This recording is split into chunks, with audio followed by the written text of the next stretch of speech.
सभी साथियों को नमस्कार। स्वागत है आपका शिक्षकों के अपने YouTube चैनल वी एजुकेटिव में।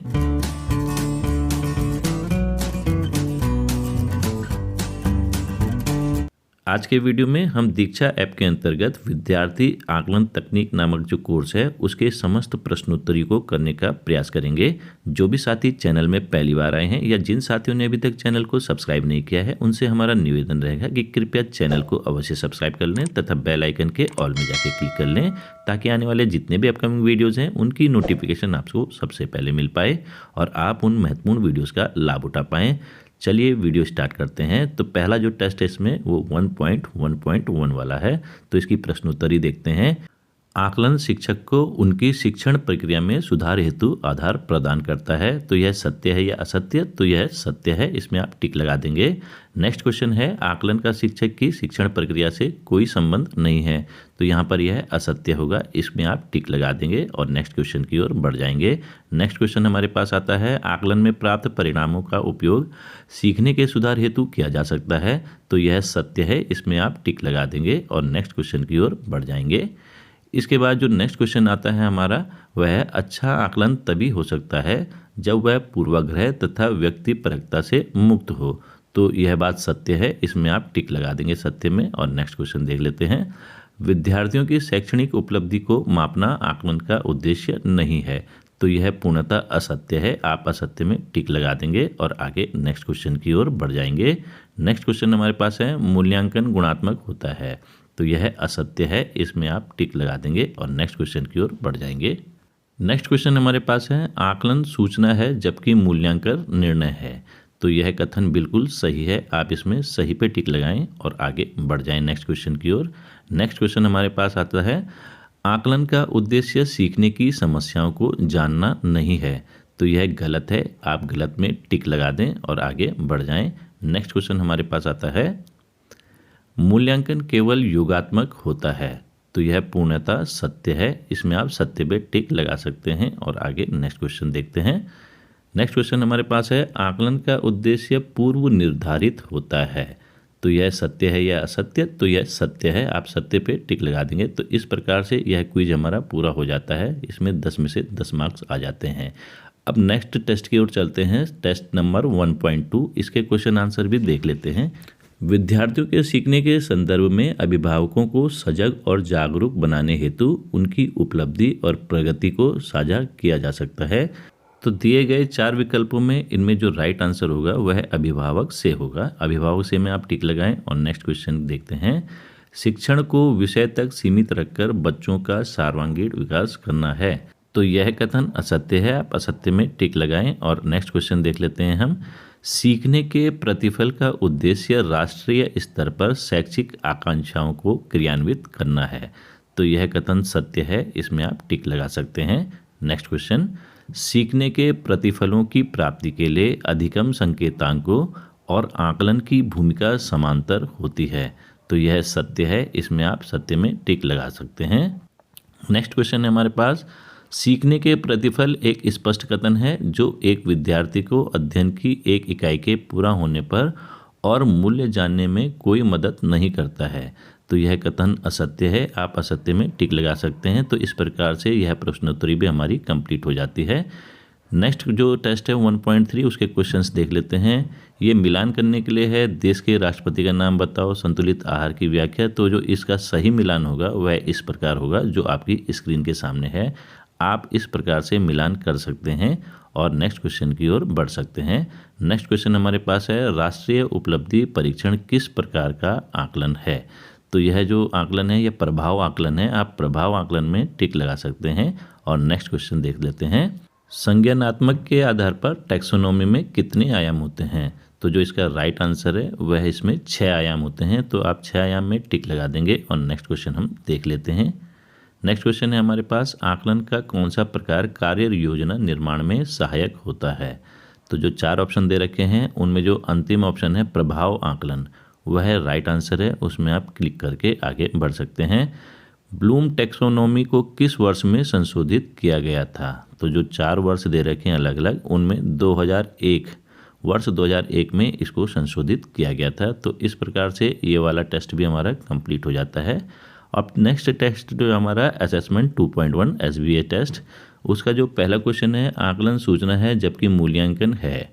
तो मूल्यांकन क्या है हमारा? निर्णय है। तो निर्णय में हम टिक लगा देंगे और नेक्स्ट क्वेश्चन की ओर हम बढ़ जाते हैं। नेक्स्ट क्वेश्चन है आकलन का उद्देश्य है। तो आकलन के 4 उद्देश्य यहाँ पर दे रखे हैं, तो 3 तो दे रखे हैं ऊपर से, चौथा उपर्युक्त सभी। तो उपर्युक्त सभी में आप टिक लगा देंगे। तो इस प्रकार से ये वाला टेस्ट भी हमारा कंप्लीट हो जाता है। अब टेस्ट संख्या 2.2 में देखते हैं, शिक्षार्थी की योग्यता, कुशलता, क्षमता तथा गुण इत्यादि का पता आकलन के द्वारा लगाया जा सकता है।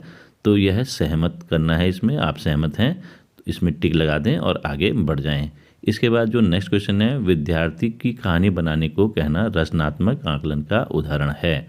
तो इसमें भी ये सहमत पे आप टिक लगाएं और नेक्स्ट की ओर बढ़ जाएं। नेक्स्ट क्वेश्चन हमारे पास है, शैक्षिक तंत्र के अकादमिक स्वास्थ्य की जांच करने में प्रभावी आकलन सहायक है। तो यह भी सहमति दिखाएं और आगे बढ़ जाएं। नेक्स्ट क्वेश्चन हमारे पास है, योगात्मक मूल्यांकन लगातार प्रतिपुष्टि के लिए सहायक होता है। तो यह असहमत होना चाहिए, इसमें असहमत में टिक लगाएं और नेक्स्ट क्वेश्चन देख लेते हैं, आकलन सीखने को प्रेरित करता है। तो इसमें आप सहमत हैं तो सहमत पे टिक लगाएं और नेक्स्ट क्वेश्चन की ओर बढ़ जाएं। तो इस प्रकार से ये वाली भी क्विज हमारा कंप्लीट हो जाता है और इसमें 5 आउट ऑफ 5 नंबर आ जाते हैं। अब 3.1 टेस्ट में देख लेते हैं, नए डिजाइन किए गए प्रश्नों के लिए प्रायोगिक मूल्यांकन करना क्यों आवश्यक है? इसका आंसर है प्रश्नों की शुद्धता की जांच के लिए। इसमें आप टिक लगाएं। किसी परीक्षा के प्रत्येक प्रश्न का सभी विद्यार्थी सही उत्तर देते हैं तो परीक्षा में किस गुण का अभाव है? तो इसका आंसर वैधता का अभाव है। उसके बाद आता है नेक्स्ट क्वेश्चन, जिस उद्देश्य के लिए परीक्षण तैयार किया गया है यदि वह उसकी पूर्ति करता है तो कहलाएगा, तो वह वैध परीक्षण कहलाता है। किसी प्रश्न में आप स्टेम से क्या समझते हैं? तो स्टेम का मतलब दिए गए प्रश्न की लंबाई से होता है।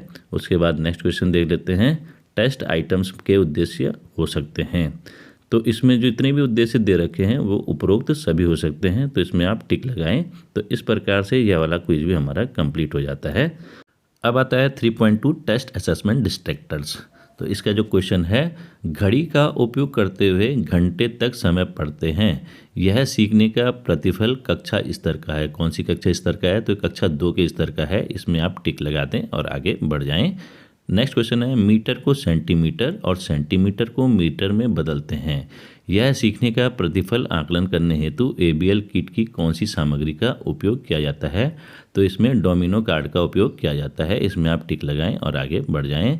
प्रश्नों के लिए कौशलों का मैप किया जाना आवश्यक है, तो यह असत्य है। इसमें आप टिक लगा दें। नेक्स्ट क्वेश्चन है, स्टेम और विकल्पों के बीच एक लाइन की दूरी होनी चाहिए, यह कथन संबंधित है। तो यह कथन डिस्ट्रैक्टर के सिद्धांत से संबंधित है। नेक्स्ट क्वेश्चन की ओर बढ़ते हैं, मोहन के पास 2 कॉपी हैं, तो बताइए उसने कितने रुपए खर्च किए? तो यह कोई लॉजिक नहीं है, केवल कॉपियों की संख्या बता दी, तो यह असत्य होगा। इसमें आप टिक लगाएं और नेक्स्ट क्वेश्चन देख लेते हैं हम। यहाँ पर ये वाली भी exercise complete, 5 out of 5 marks आ गए हैं। अब असेसमेंट पोस्ट टेस्ट देख लेते हैं हम। निम्नलिखित में से कौन सा ब्लूम टैक्सोनॉमी का शैक्षिक सीखने का स्तर नहीं है? तो यह विकास है, यह सीखने का स्तर नहीं हो सकता। नेक्स्ट क्वेश्चन, उपचारात्मक शिक्षण का उद्देश्य क्या होता है? तो उपचारात्मक शिक्षा का उद्देश्य विद्यार्थियों के ज्ञान स्तर का पिछड़ापन दूर करना होता है। इसमें आप टिक लगाएं।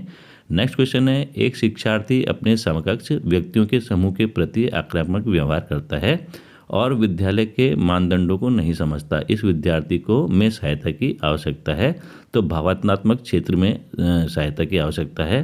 एक इकाई के पूर्ण होने पर शिक्षार्थी कहानी की मुख्य घटनाओं को व्याकरण शब्द में वे संक्षिप्त कर सकेंगे। यह किस ज्ञानात्मक उद्देश्य से संबंधित है? तो यह समझ से संबंधित है। राजस्थान राज्य में जिलों की सूची बनाना ज्ञान के आयाम का उदाहरण है, तो यह लागू करना इसका राइट आंसर होगा। इसमें आप टिक लगा सकते हैं।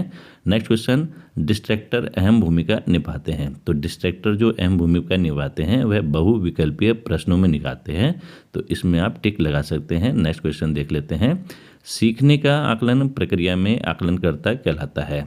तो यह इसका जो राइट आंसर होगा वह शिक्षक होगा। शिक्षक में आप टिक लगा दें और नेक्स्ट क्वेश्चन की ओर बढ़ते हैं।